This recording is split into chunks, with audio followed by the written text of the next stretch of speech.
I'm just trying to make my eyes open. I feel like I need to have at least one more sneeze before it's sweet. Do I look good? Okay.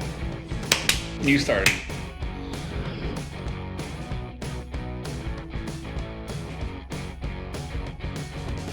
Hey guys, my name is Annika, And I'm Mike. and we are realtors here in Houston. Today, we are going to talk about step 2 of the home buying process. That's right.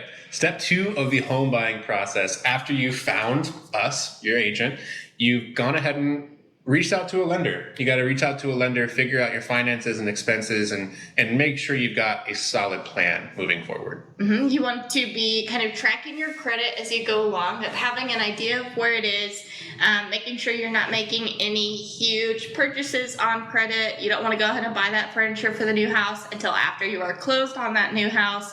You don't want to go out and buy a new car on credit either. Go ahead and wait. Just wait until you close to buy that Wait boat. a couple months, and then you'll be there, and you can go buy as many things on credit as you want. This is not licensed financial advice. No, that's why you reach out to a lender. Exactly, because they are lending professionals. So a huge misconception when it comes to home buying is that you need a 20% down payment, and it's just simply not the case. It is helpful, right? You're paying more into that principal initially, but it's definitely not necessary. With the conventional loan, you can get as low as 3% down. FHA, 3.5%. Or if you have served this country and you're a veteran, VA loans, you can get 0% down. So definitely don't wait until you have a 20% down payment to start looking for your home, because you could definitely find it sooner. And with the way prices are going, waiting until you've got 20% down might not work out for you over a 30-year loan. And the importance of finding the realtor and then reaching out to a local lender for your pre-approval. First of all, you want a local lender because listing agents, sellers, they know that a local lender is who will get the job done quickly and smoothly with a lot of communication. Local lenders are typically available to you for questions and answers, after 5 p.m. and on the weekends, which you will not see with big banks. If you're using Chase, for example, or Wells Fargo, those are ones you're not going to see as much communication. Yeah, no, communication is definitely the most important thing when it comes to this. There's a lot of people going into this process for getting your home, and the lender is going to be the most crucial one of all of that. And if that person's not communicating with you, it's going to make life a lot harder and a lot more stressful than it needs to be. I had a closing recently that almost didn't make it to the closing table, and I won't say what big bank it was, but it rhymes with Chase. And halfway through the underwriting process, they switched us to a completely different processor without letting anybody know. So that sort of communication really holds things up. It was hard for us to keep them accountable to making sure everything got to the closing table. So we did have to close a couple of days late. Whereas if my buyer went with one of our local lenders, can almost guarantee, I'm not going to, but I can almost guarantee that it would have made the closing table on time.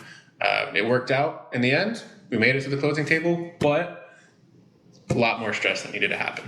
And also, you want to have that pre-approval letter in hand, ready to go. I know you get excited and you want to go see those houses and you want to get out there and see what's available to you, but you have to have that pre-approval letter so that, one, you know your budget.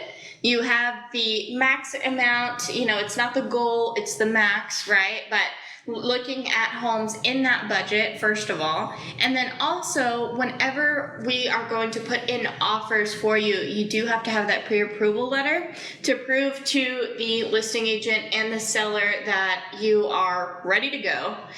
You already have that piece done. You're serious about the home and you want to get into it.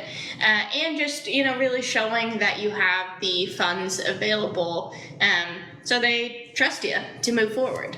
Yeah, I would hate to show somebody a house without them having a pre-approval, and then they fall in love with it, and then they decide to get their pre-approval, and then the house is already sold. That doesn't work well for anybody involved. So getting that pre-approval is going to be your next step, and most homes won't even really allow you to even tour without a pre-approval. It does sometimes take a day or two. So in the market where you're seeing lots of multiple offer situations, if you don't have everything lined up and ready to go as soon as you want to put an offer in, like Mike said, you could definitely miss out on that home, and we don't want that. Nope.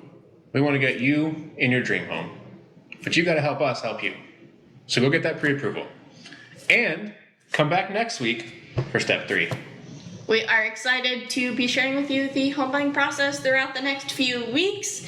Now you've learned step 1, find a realtor. Step 2, local lender, get that pre-approval. And step 3 is next week. Stay tuned and find out. Thanks, y'all. Peace. Bye.